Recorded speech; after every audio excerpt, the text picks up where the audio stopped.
Podcast at Ground Zero is presented to you by the Apocalypse. Because without the Apocalypse we wouldn't be doing this show.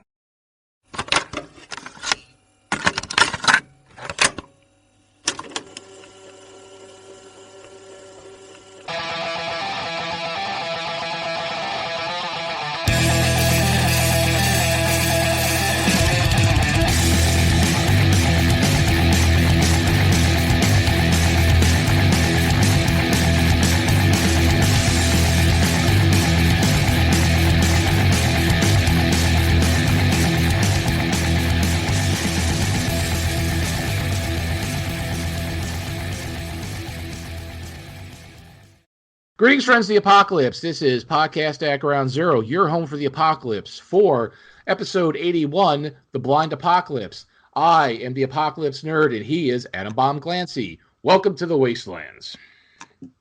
Welcome aboard, folks. Good luck finding anything here in the Blind Apocalypse. Let's hope that you don't accidentally drink a glass of turpentine, mistaking it for a can of peaches. Delicious. What was it that dog gives the guy who can't read in Boy and His Dog? It's they say it's peaches, but it's actually like turnips or something, or green beans. Oh no, it's no. He gives him medicine to make her better, and it's like PCP or something. Oh, that was in the book. Oh no. Oh, Boy and His Dog. Shit. No. I'm thinking. I was thinking of Mutant World. Sorry. Yeah, what I was trying to remember was, speaking of, let's finish Boy and His Dog thought. Boy and His Dog thought is the illiterate guy at the theater in the movie showing stag films. They're trading canned goods to get in, and since he can't read, what the cans say, it's like beets or something, and he's like, it's peaches, and beets are better for him. Oh yeah, is the line. But speaking of Mutant World, I think you have an announcement. Oh, no. That's going to be on the next show. We're going to talk about that. All right. Fair enough. So this week, folks, we are going to be doing a broad topic, which we haven't done in a while.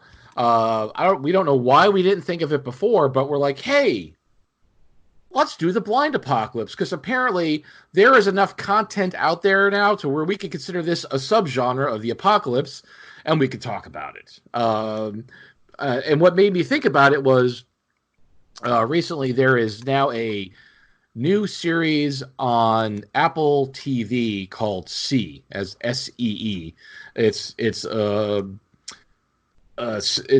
Century. Like I watched the first episode because it was free. I wasn't paying for Apple TV, but I wanted to at least get a gist of the thing. So it's centuries, like something like 3 centuries or so after some disease happens, everybody goes blind, so everything's kind of a primitive society at this point.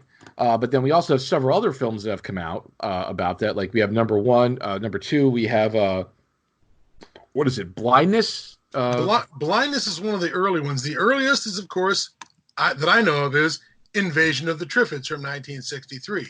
And yes, there's mutant plants show up, but the reason they're kicking our ass is because we can't see them. Because the first step is everyone loses their sight because they stood outside and looked at the meteor shower, and the rays that come down from the burning meteor end up charring our rods and cones or optic nerves, and so the vast majority of the human race is stricken blind. So we have that. We have, what was it, 2008, Blindness? Blindness, which was a film, I think, made in Brazil, by a director named, let's see here, it's Fernando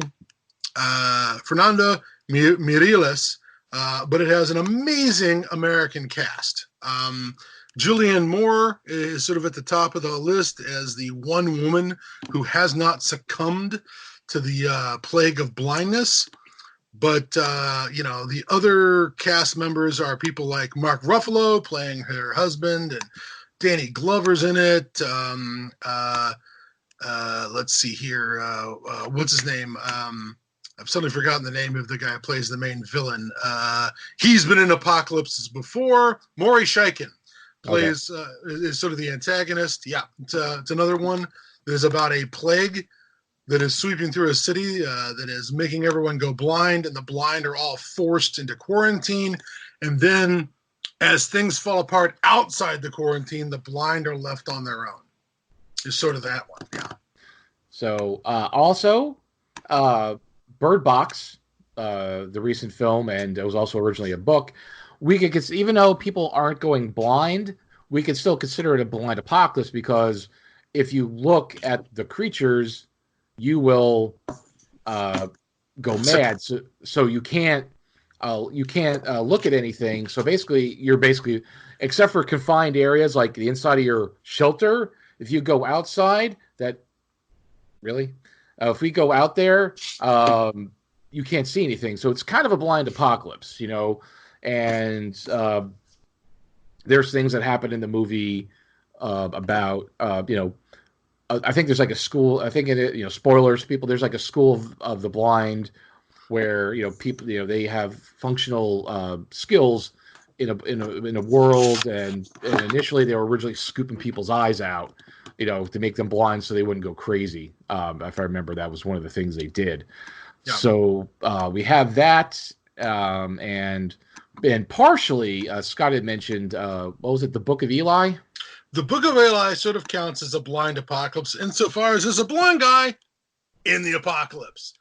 And sadly, I guess one of the things that sort of bothers me about that movie is it goes back to the classic trope that if you're blind, you immediately get superpowers.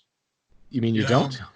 I have checked in with some blind people, and they have said no, they really do not get kung fu superpowers. They don't immediately become the blind swordsman. Fury, Rutger Hauer. Yeah. Yeah, or like Rutger Hauer in that film. But apparently that's just apparently that is a thing, whether it's Daredevil or good old Denzel Washington as Eli in the Book of Eli. You immediately get amazing combat superpowers, including the ability to use ranged weapons. That's my favorite part, being able to shoot people. Well, if you get basically, I guess they develop sonar and super hearing. Now, I'm all in favor of some sonar and super hearing, like a bat. If you're going to go with some sort of mutations or a gamma world, sort of wild mutation setting, that's great. But certainly, Book of Eli doesn't get set up like that. But anyways, certainly he's blind in the apocalypse, although it doesn't seem to really slow him down at all, not even speed him up. But regardless, the three remakes of the Triffids that we've got, the Invasion of the Triffids, the excellent 1981 TV series, and the not so good Day of the Triffids from 2009, all deal with a blind apocalypse. Also note that the TV series were British. So yes. they were only on BBC. So yeah, the one in the 80s was excellent. The one not in the 80s, not in the 80s was not so excellent. Yeah, 2009 was not super duper, sadly. Not in any way, shape, or form. No. Now, mind you, with most of these apocalypses, there's still some people who have sight to help, because I mean, if you had here's the thing, because like if you had a true, like, everybody's blind, which seems to be the case in C. Generations of everybody's blind. Generation of everybody being blind. Now, mind you, in that series, basically we're down to primitive societies and villages, but they still seem to be able to do quite a bit. Not saying that blind people can't do stuff, but it makes it difficult if everybody is blind. Not saying because you have very high functioning people in a modern society, who are blind, who could get around, and you learn how to do things, but the society is still based upon having people with sight. Now, if you have a complete society where nobody can see, I don't know how long society is going to last, really, because if you don't have any, how do you hunt? How do you identify bad and good? Because, smell and touch and hearing, because like in C, it seems like they've kind of developed like really super hearing. But again, this is centuries later. So, okay, I'll give them the benefit of the doubt that maybe after several centuries of not being able to see, that the other senses have become heightened. But again, this is centuries of breeding, not just like, oh, I'm blind. Hey, I could hear a pin drop, Yeah, well, we're a pretty smart primate as primates go. We don't, yeah. We're good at good point. We sure know how to make tools like atom bombs. We're just not 100%, sure about when we're allowed to use them. But yeah, I think, we're a pretty smart primate, but the question then becomes like, can we use our brain the same way? We have the sight centers of our brain, and our ability to use sight is pretty astounding. I did some research on this for some stuff related to Lovecraftian monsters and Call of Cthulhu, and the whole idea of how does the brain supplies a lot. The brain supplies a lot of information for sight. That the fact that we see in 3 dimensions is really a function of our brain interpreting the data rather than what our eyes give us. So, and there's a lot of stuff about eyes creating, you get these blind spots that in your eyesight that you don't, that aren't blind. I mean, yeah, you can sort of force yourself not to see something using some tricks, finding your blind point on your eyes and discovering. Yeah, I think I've read about that where, the mind, it fills in those gaps. Yeah, and it's not just that both eyes overlap, so they give you this binocular vision. So left eye fills in right eye's gap, and right eye. No, it's not like that. If you cover one eye, you can still find the blind spot. You can still find your blind spot, and that information is being filled in by your brain, not by your eyes. So did you hear that? No. Okay, I suddenly heard a weird sound that we can edit out, but whether you heard it or not. But so when I think about blindness, I'm wondering if because we were evolved over however many millions of years, and God knows every body on the planet has eyes, from bugs to leeches to to cetaceans and whales. Taking away our eyes is a big deal. It's a really big deal. Even with our brains, our very powerful brains, and our brain's predictive abilities, because apparently optical illusions are caused by the human brain's ability to interpret and predict data. Like the example they gave was, if there was a tiger standing on the opposite side of a picket fence, and you could see sort of the tiger through the holes in the fence, your brain would not interpret that as 10 different images on the other things on the other side of the fence. Your brain interprets it as that's an entire tiger moving behind the fence, and you can see parts of its fur and its fur pattern through the slats, but your brain interprets it as a full tiger, even though you're not seeing it. I don't know how would the human brain, based on our other senses like touch and hearing, start interpreting those sensory inputs into a kind of brain vision, yeah, a vision that is only in your head, an awareness that in your brain that becomes almost like a 3-dimensional pattern of the world. The people to ask about this, of course, are the blind. And sadly, neither one of us have been blind our entire lives. I mean, I considered, again, blinding myself for the episode, but that would not give me 50 years of experience interpreting this data, Well, I've never heard anything like that. Like people, I mean, how do you get the blind to describe their world in terms that don't involve vision? Yeah. They don't they're not going to have. I mean, there are people who've been blind and had their sight restored. I guess that would be the best people to ask. But my thought again is that we're so evolved to use sight. I can imagine, a small colony like a school for the blind, if they could figure out, and I think they can, using things, using sense of touch, using stakes and braille labeling. I think they could, plant gardens. I don't know if they could plant whole crops, but I'll bet you they can plant gardens to grow food. I bet you they can, run a chicken coop. I bet you they can, take care of a cow or whatever. All they have to do is call them back to the barn. Cows move themselves. And even limited manufacturing, but again, limited super small scale, because anything larger than that, again, I think is all dependent on sight. You know, how do you, because even I'm thinking it's like, well, could they, use a forge? Could they, could they forge metal into tools? Would that be possible? Without, again, this is maybe possible, but anything, you're right.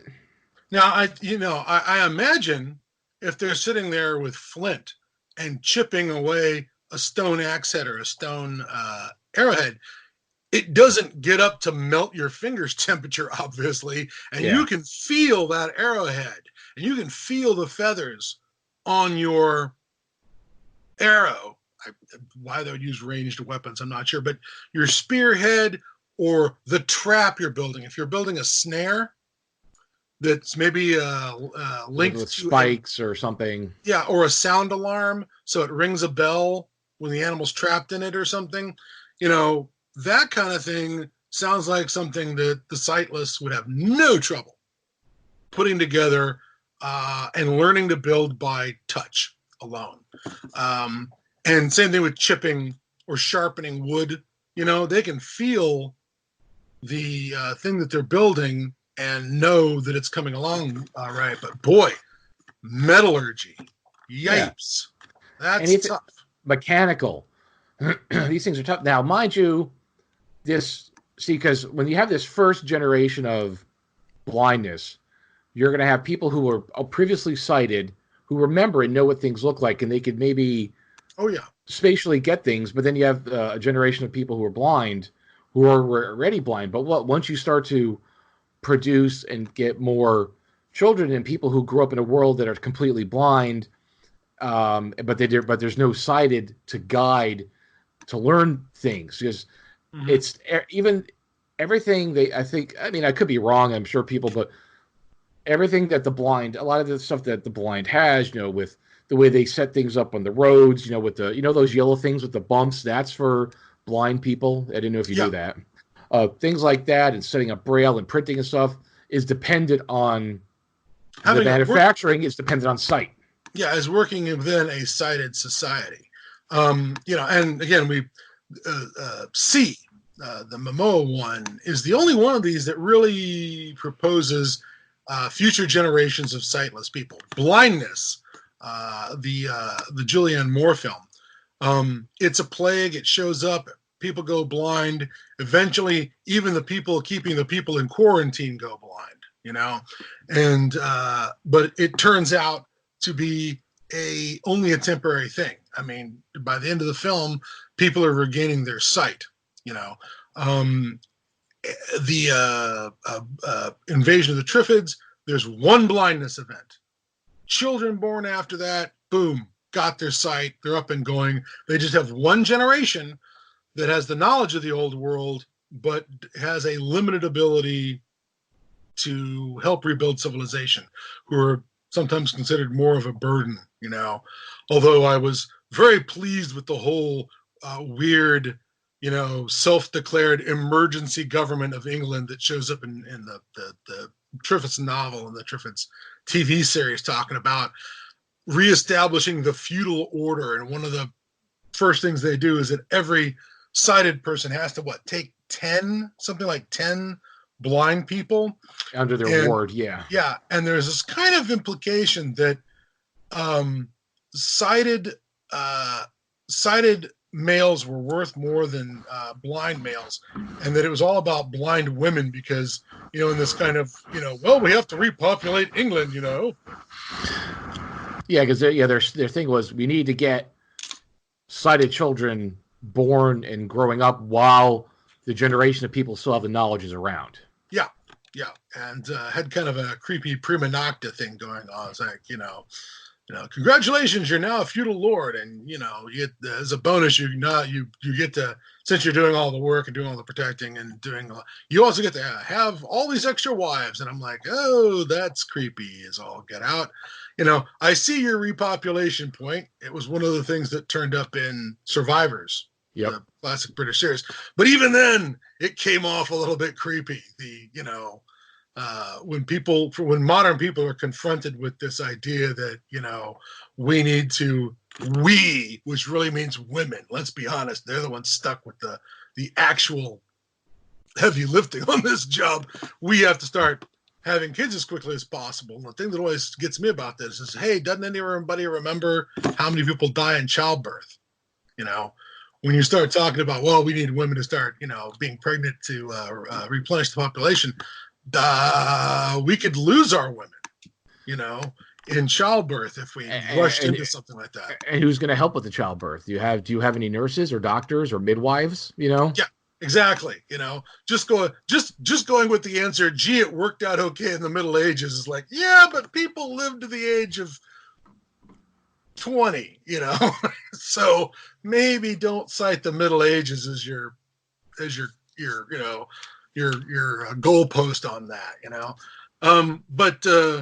but yeah, the idea of surviving a one generation of blindness seems doable.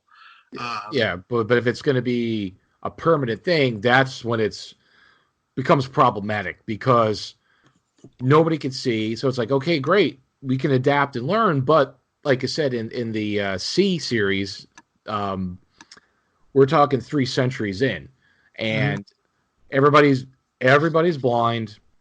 They seem to have more going on than just super hearing, but they rely heavily on smell, sound, something else like intuition. I guess they hint at some kind of psychic powers almost. But some of the bad guys in it are using horses and dogs. Really?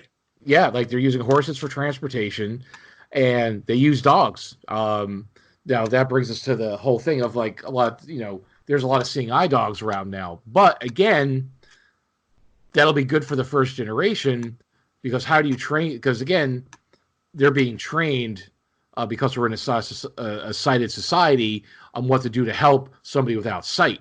If everybody has no sight, how do you train a seeing eye dog to help at that point? Well, I really like the idea of them using dogs because the dogs can be their eyes. It can be a warning. Yep.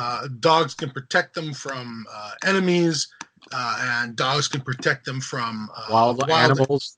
Yeah. Dogs is really that's really good. Horses, wow. Okay. I get that the horse won't run off a cliff, right? Yes. But does the horse know that it's going under low branches? I get that the horse could find its way home. I've certainly gone on horse riding tours when I was a kid where, the horse just knew the path. And the horse would just walk around, You thought you were riding, but you're not riding. You're just sitting on a horse while it does its thing, because that's the thing is I know they travel in this first episode. They travel far to this other village that's up on this mountain, and it's like, okay, great. How do you know where this? I mean, again, we don't see the centuries of development. How do you know where this village is, and how do you know to get back? It's like, have they staked out landmarks? It's the horses to go far. To go far is a problem. The horses certainly know their way back. I mean, back to their barn, back to their stall, back to where they get fed. I have no doubt that the horses could find their way back. And if dogs, yeah, and same thing with dogs. And if you if the dogs have been taught and the horses have been taught where this other place is from the get-go, then, maybe it can work. But the idea that, how do you map out your environment when you're blind? Honestly, doing it with dogs and horses makes a lot more sense because, again, dog or horse isn't going to walk off a cliff. Yeah, they have that advantage. And I can definitely see local, small scale around your village. Okay, this is here's where because they also did things where they had in between the one village I saw, in between houses, they had like a rope line, of course, like between everything, so where people could just kind of touch it to get direction, or they had like a pole and they touch things. Well, that's kind of funny to me because I'm imagining that's what you do for children. But if you're an adult in that village and you've been blind the whole time, you probably, I'm imagining that you're so used to the interior makeup of your village. When you step out your door and you go to the next building, if you arrive at the building you think you're headed towards, this is Bob's cabin. You know where everything is related to Bob's cabin because you've walked it for years. Yeah. And you've done it with outside. And you used to walk it with the line when you were a kid, when you were learning the village. But now that you're an adult, you probably just need your stick to make sure you don't trip over anything that's in front of you. And then, boom, off you go. You shouldn't even have to have a line at the adult age. But again, getting out, I don't know, to the fields. There's a point where they go out because they have a confrontation with the bad guys. They go out and down the side of a mountain, So, yeah. and they get back. Because, I think the way they're in this kind of mountainous ravine where there's only one way in and one way out. So they can find their way there and back. Because there's like a big ravine on one side and stuff like that. So this is generations of not being sighted. And you can see that, society has gotten down to, it seemed very, they kind of, looks like they kind of tapped a little bit of a little Native American, a little bit like maybe, it almost seemed a little Hawaiian-ish, like Polynesian-ish kind of primitive culture, just with the way they communicated and talked and ritual and stuff like that. It seemed to be, that because. So they're still Stone Age. They're still flint, wood, animal hides. They had metal. They had metal in this. What's his name? Samoa. He had like some kind of pole axe kind of thing with a metal blade on the end. But again, this could have been, a butcher knife left over from centuries, and they had helmets. And it's funny, all their helmets now were all just kind of just down to where they just left an opening because why do you need eye slits? Because you can't see. Yeah.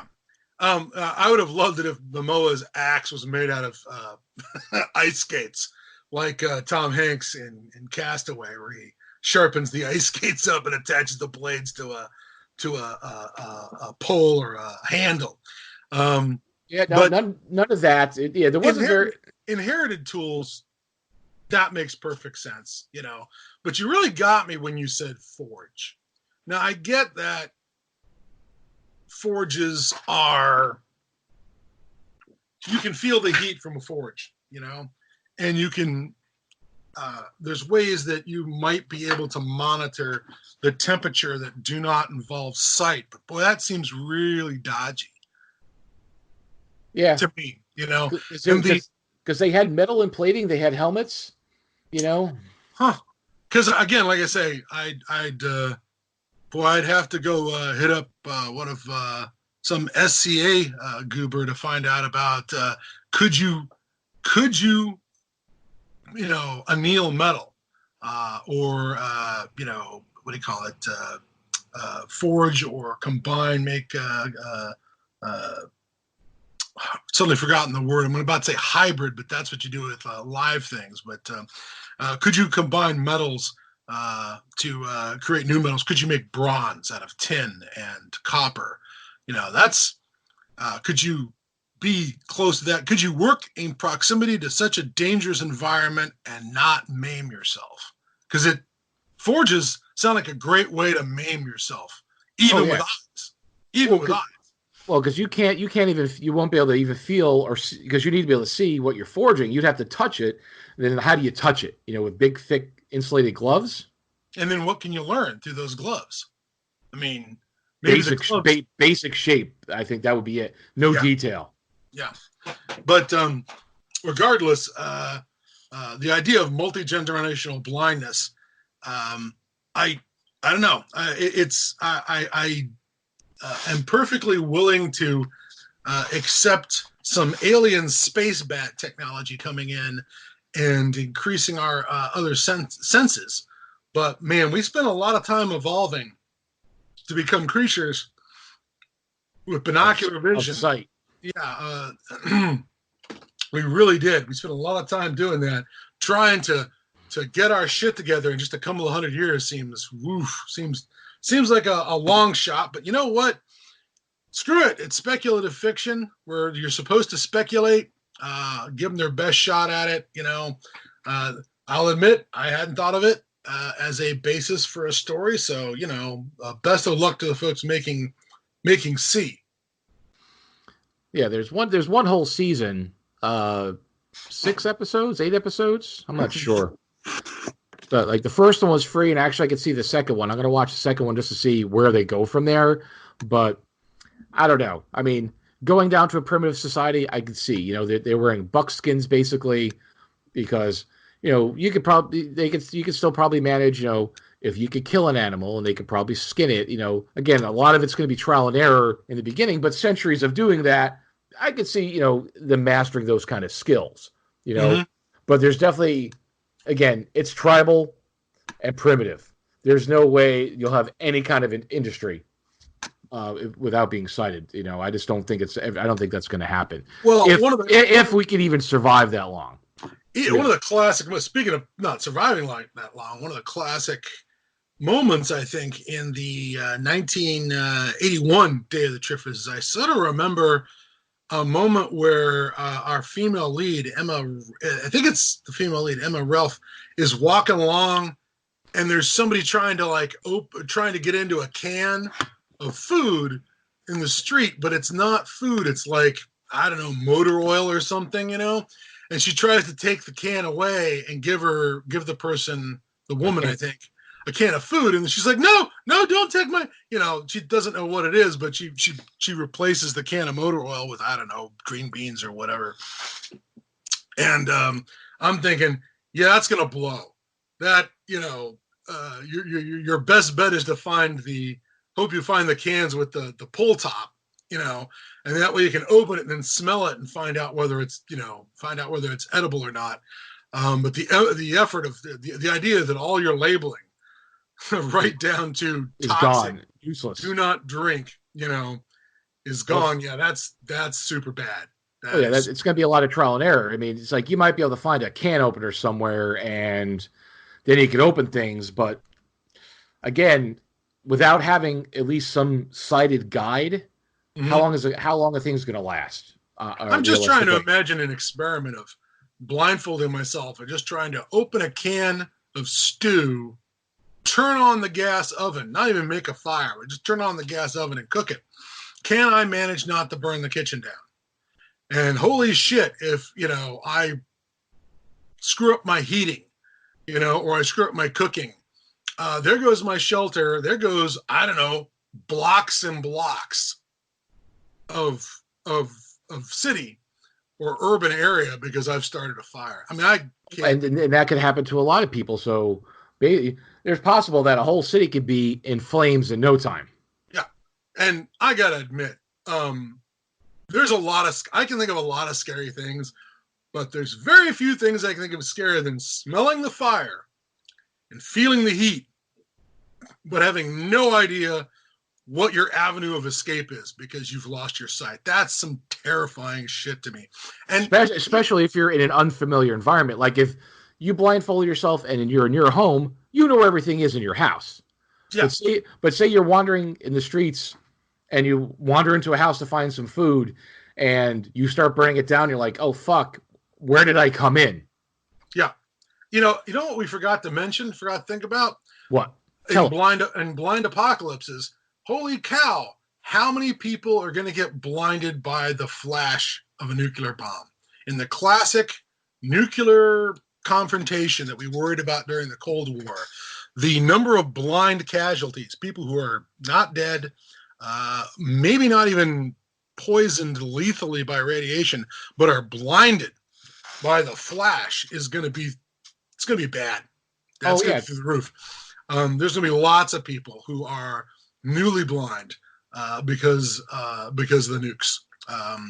And, again, I don't know off the top of my head. I had to crack open my book, Nuclear War in the 80s, to figure out how far away can you be blinded by a flash from an airburst, whatever, and still survive the radiation, the initial burst of radiation, or the heat, or the overpressure. Because I'm betting the blindness can affect people much further away than a lot of those effects. Oh, yeah. I think it can. I think I've read that somewhere. I have a couple of those books on my shelf, too. But the thing is, these are all one generation of blindness type scenarios. Unless it's something that makes the blindness permanent, there'll be some kind of recovery and rebuilding. Yes. Yeah. People who may be blinded in the first generation simply become resources of information. They might be able to teach skills. They might be able to, pass on. They'll be able to pass on information. There'll be a representation of the previous golden age. You know what I mean? Because they remember television or video games or the landing on the moon. But yeah, I will definitely take a look at sea. I'll take a peek at sea and see what. Boy, I keep that that damn title. Okay, I will take some time to watch the TV series known as Sea, so that I can make a judgment about how they've done with it. But all the other blind apocalypses are things where the apocalypse is a blind thing. Bang, it affects everyone except the small group of survivors, the sighted, much like in the other apocalypses where there's always a small group who isn't affected or isn't going to be affected by the disease, or we're out of range of the bombs, or, that kind of thing. And then you sort of proceed from there. And the key thing you said is also the previous generations have knowledge. So if, they start having children and raising the children who can see, and if you have some people are sighted, besides having their knowledge, they can then direct them to, look, let's teach you how to, some of the sighted people could try to teach them the new generation to read. Because look, here are these libraries with knowledge. This is where we need to have to rebuild. Yeah. Oh, that's a tough one. That's a really tough one because of all the skills that the blind can communicate. Learning to read Latin text would be the toughest.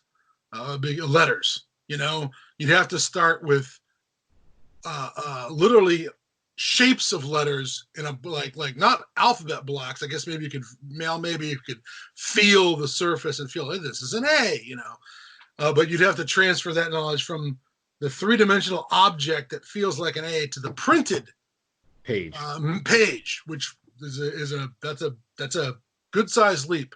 Not impossible, but it's going to be tough. Well, yeah, you're having the blind teach the sighted children to read would be a huge task. These are these situations where there are some people with sight left who that would be their task.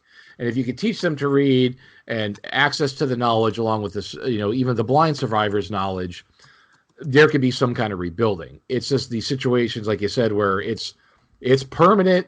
There's no more sight. That's where everything collapses. I don't think we could really get past. I don't see us getting past that more than a generation or two, because then it's like I don't see how they're going to survive centuries without tools, without being able to see and make things, and like you said, the gardening and the stuff. It's going to be that's a tough one. It's like, could that really happen?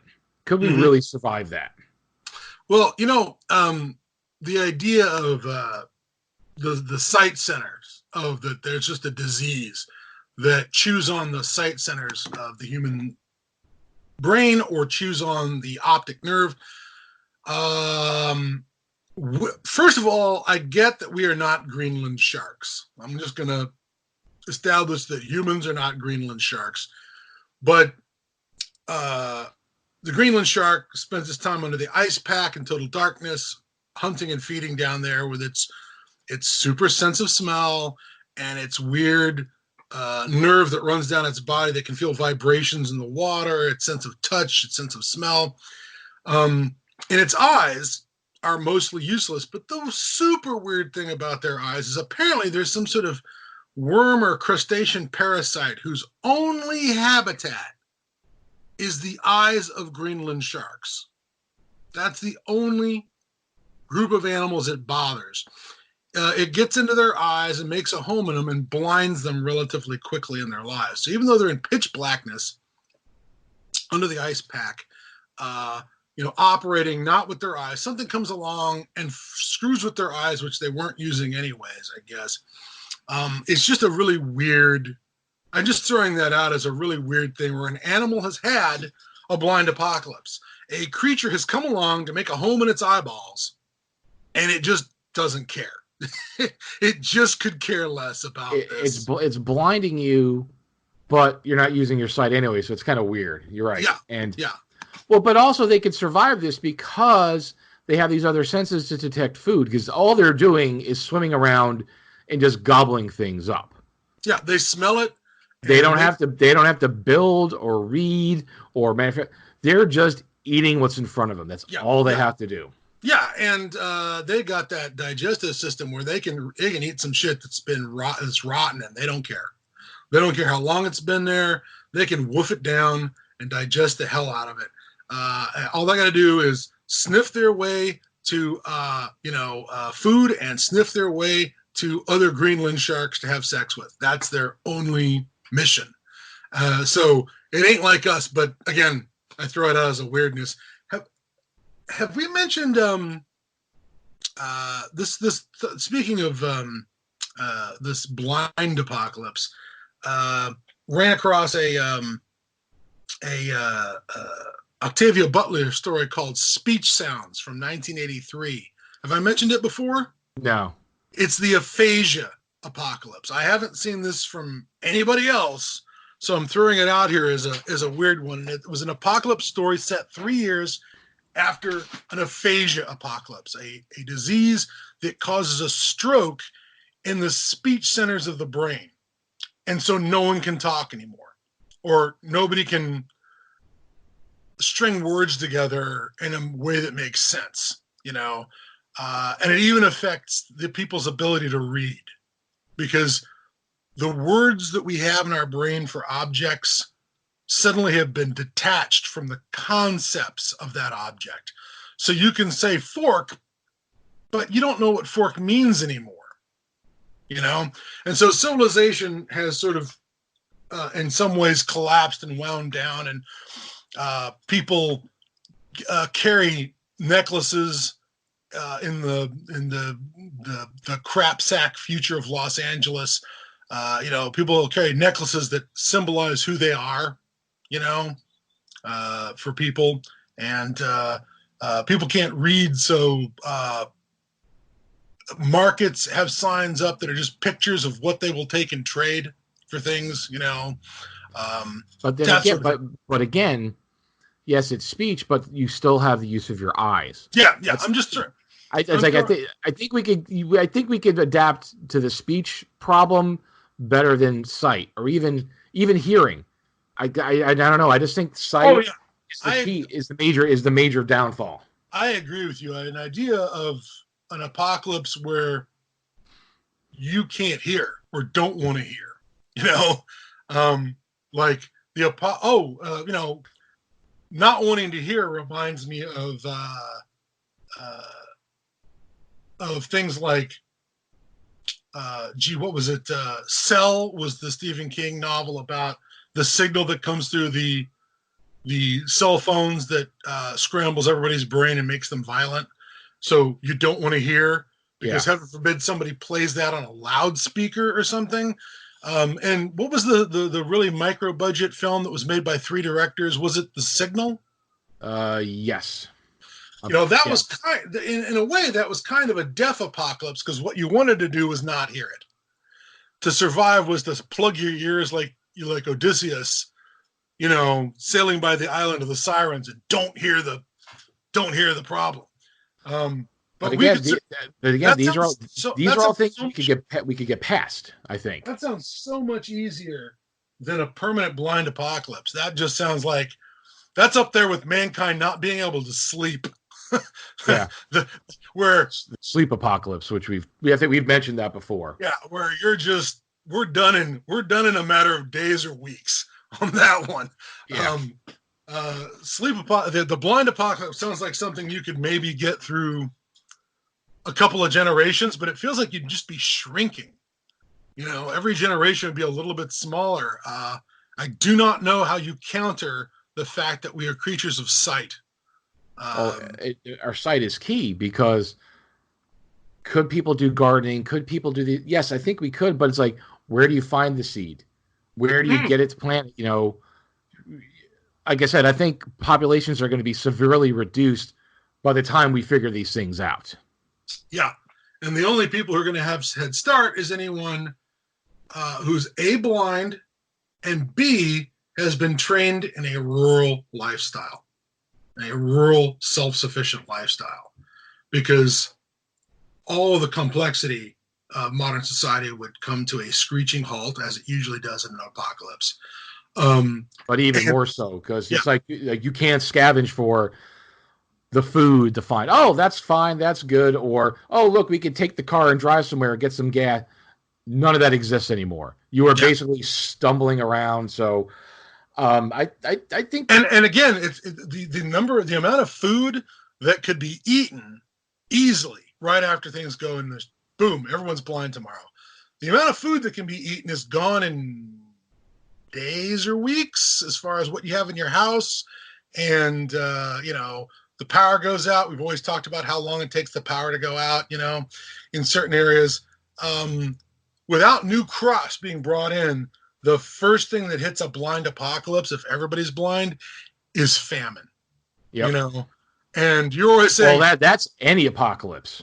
Yeah, but especially an apocalypse that doesn't kill anyone. The blind apocalypse is going to cause some casualties. Cars, everyone who's driving at the moment, anyone who's flying an airplane is in an airplane. Anyone who's at sea is probably, in a lot of trouble. Can you imagine? Oh man, you do not want to be the crew of a submarine on patrol when everyone goes blind. Yeah. They might be able to get to the surface, but what do you do after that? Yeah. So I'm thinking, you have all these mouths to feed. The food supply is going to vanish. The scavengable food supply is going to vanish very fast. And you're the one who's always talking about, gee, did we have to turn to cannibalism so fast? Holy cow. Is cannibalism going to be a thing in the blind apocalypse? Because there's going to be all this food walking around saying, hello, where is everybody? You got a better chance of finding people and killing them than you do animals. Or just food in general, because besides, the cars and planes and boats, just how many people are just going to die from run-of-the-mill accidents? Just basic accidents, or eating poison, or eating anything. There's going to be a lot of casualties just from accidents. The blind are actually going to be way out ahead of this and be much better at surviving that than the rest of us, because we'll be new to the problem, and they'll have been training their whole life for this apocalypse. And those of us who have eyes now are probably dead men right off the bat. In fact, one of the things that got a lot of grumpiness from various advocacy groups from the blind, was that in the movie Blindness, Julianne Moore wants to go with Mark Ruffalo, her husband, who has gone blind, into the quarantine to help look after him. And one of as things break down and food supplies stop being sent in from the outside, a gang takes over, the cell block. And one of the guys who's sort of behind these gangs is Maury Scheiken, who again was the survivalist in DEFCON 4. Yes. And also Nero Wolfe, but he plays a guy who was blind before this started, and he is now the king. He is the man, the one-eyed man in the kingdom of the blind, right? So he is actually running one of the gangs in the quarantine area. And some people are like, well, why'd you, so unfair, you made the blind guy a villain? And I'm just like, well, he's a person. He's made out of meat like the rest of us. He's descended from the same primates as the rest of us. There's no reason why he wouldn't use his advantage to his advantage in that situation. People. He has all the advantage. Yeah. So in that situation, the blind are the ones who are not going to be tripping on manhole covers or falling down open manholes and breaking their legs. They're going to have their dogs. They're going to have their canes. They're going to have their house completely memorized, and their neighborhoods. You know, they're not just trapped in their houses. And just a basic knowledge of how to navigate in a blind world. They know how to do it. Yeah. And for them to survive 10, 20 years after it, you know, I have no problem seeing. The big thing is they have to get out of the cities so they don't die from all the corpse piles that are building up in the city, so they don't get typhus or cholera. They got to avoid the people who've turned, you know, cannibal because the food supply has vanished, you know, overnight. You know, they've got to worry about things like feral pets, like everybody else would. But if they can get out of the city, and if they have any ability to find their way or navigate to a one of these some rural setting where they can find some acreage that they can plant some potatoes and some greens and whatever in a garden, they could make it. You know, they could actually make it a couple generations. But boy, it would be tiny pockets of people surrounded by just wilderness, you know. Yeah, because they could pass on their knowledge to future generations. But again, like you said, I think small enclaves at best. Yeah, with a lot of problems with inbreeding because their gene pools are going to be so tiny. Well, that brings out whole other problems. But that's, you know. Yeah, exactly. But with a lot of regressive genes coming up because you've got 30 or 40 people. That seems like a nice start. Oops. You know, it only takes a couple of generations where we're getting way past just having to marry your cousin, you know. No matter how you try to selectively manage the breeding, it's still going to catch up to you eventually. Yeah. So which is always the problem with any kind of micropopulation apocalypse, but this one seems like a big number of apocalypses where it's going to get the poor Inuit, it's going to get the tribesmen on the Andaman Islands who've had no contact with civilization, you know, those guys that throw spears at anyone who comes on their island. Those poor bastards are going to get it, you know. And so are the uncontacted Indians in the Amazon rainforest. And, you know, when it's down to that level and everyone's this seems like a super high casualty apocalypse. Yes, I think numbers will be decimated rapidly. I think, you know, because I think in C they said they were down to, after a few centuries, a 2 million world population. Okay, that's an empty planet. Yeah, very empty.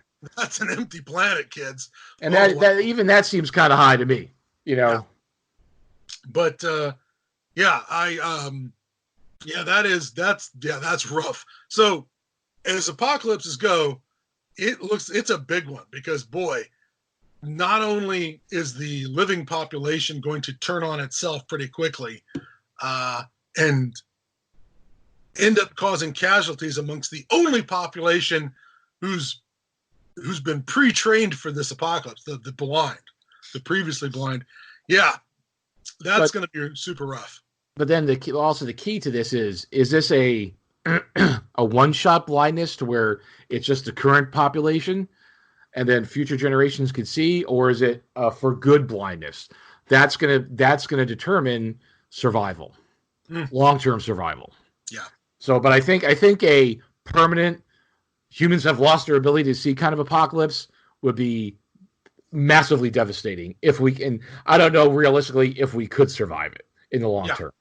Yeah, because even with these small populations of survivors, as you said, we've got 40 people. Could we in the short long term create enough of a viable population that doesn't have all these regressive diseases, and defects that would whittle out, would weaken the population even more? I don't mean to go all eugenics, but the last thing you need to be is a blind person with hemophilia, so that every time you cut yourself while feeling around and using your sense of touch, you're in even worse shape. Well, that's also when, if a stranger comes along your village, they're as good as gold. Yeah, they're going to have to stave. That ritual has to happen. Congratulations, or if it's a woman, they don't get to leave. I mean, you have to have new blood. They're like, yeah, that's tough. That's nasty. There'd be really weird cultural things about touch. Oh, that's another thing. Wow, inappropriate touching. We live in a society of boundaries, a physical space that we want to occupy. That would disappear. It would have to disappear. People would cling to each other, for safety, hold hands while walking. Men would hold hands while walking to keep each other close, all those sort of taboos about holding or touching or keeping a hand on somebody would vanish. It really would. That I hadn't even thought of. Oh yeah, because besides your hearing and smell and taste, touch is going to be essential to your survival. Because if you can't at least feel what's around you, you're pretty much done. Because you have to be able to at least touch and pick things up and identify and move. And there's a particular genetic disease, I can't remember what it's called, but it affects your nerve endings. And it means you can't feel physical pain. And it usually leads to people getting cut and getting infections. Or even just simple neuropathy. Yeah. Yeah. It leads to cuts that you don't notice, that lead to gangrene, lead to sepsis, and then you're dead. And by the time if you don't have your nerves, your sense of touch to identify, that's an infective spot, heaven forbid you only notice it when you smell it. Yeah. What's that? Ooh, that's rotten. Yeah, that went south of cheese, if I may quote, what's his name from Band of Brothers. Yeah, that is south of cheese. Yes. Anyways, have we stomped the blind apocalypse into the dirt? I think we've blindly. Well, I think we've covered a lot of at least some of the stuff that's out there, and a lot of the problems with it. And like I said, in summary, short-term blindness for one generation, again, I think is very survivable. It's just I think that a permanent humans not being able to see anymore. I don't know if we'd be able to survive that long term. So definitely a lot of challenges with that one. Again, I would take a hearing or speaking apocalypse over a blind apocalypse any day. Yeah, I was just thinking about noisemakers, like trying to find each other with an air horn or a whistle. They use horns a lot to signal and make and say certain things over distance. All right, cool. That makes sense. Yeah, I was wondering if that's the sort of thing that would. How much would the classic horn or whistle or those kind of noisemakers become a thing in a society that even a temporary society, a lifeboat full of blind people? How much would that be a part of their society? And singing, and maybe music. Maybe that's a big deal because you can't read a story. Maybe singing songs becomes more of a thing, because songs help as a mnemonic, right, to remember things. Ooh, yeah. So maybe certain recipes or certain survival hints or certain survival things that the generations train each other on, if Braille isn't a big thing, songs suddenly become a thing to pass on knowledge. Oh, you know what? Now I remember. There is one thing that they do. They communicate with messages. They don't have Braille. They use knotted string to communicate messages. Yeah, like the Inca. That's sweet. Okay, cool. That's cool. That's cool. But anyways, again, and I'm seeing this more as a lifeboat scenario than C does, with a whole continuing civilization that's 300 years later. I'm imagining 2-3 generations, maybe 4, of survival and adapting to the environment, but still having an ever shrinking pool of isolated groups of people who can't travel long distances. They got to stay within their zone, and that's it. Yeah. Anyways, let's. I think we have, in fact, at this point, now that we brought up horns and music and song, I think we have completely felt around the sides of this elephant and identified it as 4 trees, a snake, and a brush. I think, is that how it works? Oh, I think it's something like that. Yeah. But yeah, I think we've plumbed the benighted depths of the blind apocalypse. So we now give everybody something to think about for sure. So prepare yourself to be blinded. Yep. All right, folks, that's going to be it for this week. Next episode we're going to do is going to be another off topic, because we got a bunch of various different things to talk about. So we're going to do an off topic. So that's it, folks. So just wait with anticipation for that. So this is the Apocalypse Nerd and Adam Bomb Glancy saying thank you and good night, and we'll see you in the wastelands. This episode of Podcast at Ground Zero has been brought to you by Hobo Soup. Hobo Soup, when you have to make do with what you got. Now available in apocalypse size. Keep up to date with us by visiting podcastатgroundzero.com and subscribe to the blog via email.